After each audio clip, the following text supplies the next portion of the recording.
Hello students, welcome to my YouTube channel maths idol. Myself doctor Kavita Gupta. बच्चों, ये मेरी Riemann integration का chapter चल रहा है, जिसके अंदर मैं आज आपको सिखाऊंगी what is intermediate value theorem for integral calculus. ठीक है बच्चों, इसकी स्टेटमेंट भी देखेंगे और इसका प्रूफ भी देखेंगे और इस पर एक क्वेश्चन भी देखेंगे। तो देखो बेटा, इंटरमीडिएट वैल्यू थ्योरम क्या चीज़ होती है कि अगर एफ एक कॉन्टिन्यूस फंक्शन दे रखा है on the interval A B, ठीक है, तो अगर कॉन्टिन्यूस फंक्शन है ना, तो एक रियल नंबर c बिलोंग करेगा ओपन इंटरवल ए बी को, such that F of c is equal to 1/b minus A to B F D X. ये इंटरमीडिएट वैल्यू थ्योरम है बेटा इंटीग्रल्स की। ठीक है, कि a to B F D x जो होगा that is b minus A F C, या तो इसको ऐसे रीड कर लो। बहुत आसान है बेटा। देखो, f जो है कॉन्टिन्यूस दे रखा है आपको इंटरवल ए बी पे, और इंटरवल ए बी जो है क्लोज्ड भी है और बाउंडेड भी है, तो फंक्शन f जो है वो हमारा बाउंडेड आ गया। अगर फंक्शन f बाउंडेड है तो इसके पास सुप्रीमम और इन्फीमम होंगे। ठीक है, तो इसका स्मॉल m मैंने ले लिया इन्फीमम और कैपिटल M मैंने ले लिया सुप्रीमम ऑफ f। ठीक है बच्चों, आपको पता है कि सुप्रीमम और इन्फीमम के अंदर फंक्शन पूरा बाउंड हो जाएगा, क्योंकि इन्फीमम और सुप्रीमम का मतलब ही बाउंड्स होता है। तो जो बाउंड आ गए, लोअर बाउंड आ गया स्मॉल m और कैपिटल M आ गया अपर बाउंड, तो इसके अंदर फंक्शन बाउंड हो गया। अब देखो, क्योंकि फंक्शन f कॉन्टिन्यूस है, तो कॉन्टिन्यूटी ऑफ द फंक्शन हमें क्या कहता है कि अगर फंक्शन कॉन्टिन्यूस है तो जो हर value, each and every value of that function is attained. It is the property, है कॉन्टिन्यूस फंक्शन की प्रॉपर्टी बता रही हूँ कि for a continuous function every value between the bounds of f is attained, कि जहां जहां पे भी फंक्शन एफ डिफाइंड है उस वहां पर कॉरस्पॉन्डिंग एफ वैल्यू आपको जरूर मिलेगी। तो ये देखो, तो एक्स नॉट और X one belonging to A B जरूर मिलेगा, such that F of X not is M and F of X one is M. देखो बेटा इधर ध्यान से, अगर मेरा ये फंक्शन एफ है जो कि कॉन्टिन्यूस है, तो ये इसका कैपिटल एम है और ये इसका स्मॉल एम है। ठीक है बच्चों, तो मैं आपसे ये कह रही हूँ कि यह इस वाले उसके लिए एक एक्स नॉट आपको ऐसा ज़रूर मिलेगा कि जब आप इसके ऊपर यहाँ पे फंक्शन की वैल्यू निकालेंगे तो एफ एक्स नॉट आपका एम आएगा। ऐसे ही बेटा इस एम के कॉरस्पॉन्डिंग भी आपको एक पॉइंट इंटरवल ए बी के अंदर ज़रूर मिलेगा, such that F of X one जो होगा आपका एम होगा। देखो एफ ऑफ एक्स वन यही होगा ना point. F of X one क्या है? Value of the function at the point x one. तो अगर x1 यहाँ है, इसके कॉरस्पॉन्डिंग जो फंक्शन के ऊपर पॉइंट लाई कर रहा होगा वो x1 कॉमा fx1 होगा, तो वो fx1 मेरा किसके बराबर है? m के बराबर है। क्लियर हो गई बच्चों बात? ये प्रॉपर्टी यूज करी कॉन्टिन्यूस फंक्शंस की। अब मैं क्या करूंगी, स्मॉल m की जगह पे fx नॉट लिख दूंगी और इस कैपिटल M की जगह fx1 लिख दूंगी, जो मेरे निकले हैं। तो मैंने लिख दिया, ये आ गया। अब taking integral on both the sides, ठीक है, इस पूरी इनइक्वालिटी में इंटीग्रल ले लो, a to B f x nought d x.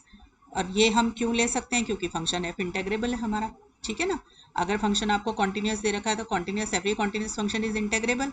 Integrable है तो उसका इंटीग्रल एग्जिस्ट करता है, इसलिए मैंने इंटीग्रल दोनों साइड पे ले लिया। ठीक है बच्चों, यहाँ तक आ गया आपके पास। अब देखो एफ एक्स नॉट तो कांस्टेंट है, कांस्टेंट बाहर आ जाएगा, dx बच जाएगा अंदर, a टू बी dx, उसका इंटीग्रल करोगे तो 1 का इंटीग्रेशन x और उसके अंदर लिमिट लगाओगे तो क्या आ जाएगी b माइनस ए। ये a to B F D X as it is copy किया। इसको देखो एफ एक्स वन क्योंकि कांस्टेंट है तो एफ एक्स वन बाहर आ गया, अंदर बच गया a to B D X. तो एफ एक्स वन 1 का इंटीग्रेशन x और इसके ऊपर लिमिट लगाई तो ये आ गया F x one b minus a. ठीक है, तो मेरे पास आ गया b minus a into f x one. Clear हो गया बच्चों बात यहाँ तक? तो अब क्योंकि मेरा इंटरवल ए बी था, मैंने मान लिया विदाउट लॉस ऑफ जनरलिटी कि आपका बी जो है ग्रेटर देन ए है, या तो ए ग्रेटर होगा लेस होगा, आपको पता है जो भी है। तो ये बी माइनस ए अगर ग्रेटर देन 0 है तो मैंने इसको नीचे ले जाके डिवाइड कर दिया। ठीक है, तो मेरे पास आ गया F x not less than equal to B minus A this one. ठीक है बच्चों, तो अब मेरे पास क्या आ गया, मैंने ये जो वैल्यू अंदर की बची 1/b minus A to B F D X, इसको एफ सी मान लिया। तो यही मुझे प्रूफ करना था कि एफ सी, और वो एफ सी किसके बीच में आया? एफ एक्स नॉट और एफ एक्स वन के बीच में आया। यही मुझे प्रूफ करना था कि every value between F x not and F x one is attend. ठीक है ना, मतलब every value between the bounds of f is attend हमारे पास था, और हमें यही रिजल्ट प्रूफ करना था, F C equal to 1/b minus A to B F D X. तो वो मेरा प्रूफ हो गया।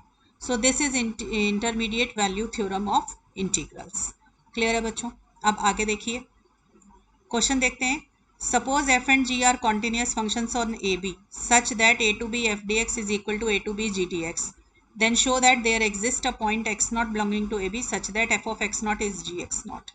तो देखो बेटा ये भी बहुत आराम से हो जाएगा. जब भी ऐसे क्वेश्चन हो ना a to b f dx a to b g dx के बराबर है तो एक नया फंक्शन मान लिया करो H X equal to F X minus G X और उसके ऊपर पूरी थ्योरम लगा दिया करो, अपने आप रिजल्ट आएगा. तो देखो मैंने एच एक्स मान लिया F X minus G x. अब एफ और जी आपको कॉन्टिन्यूस दिया हुआ है. मैंने आपको थ्योरम कराई कि अगर कॉन्टिन्यूस फंक्शन इंटेग्रेबल होता है कि ये कराया आपको.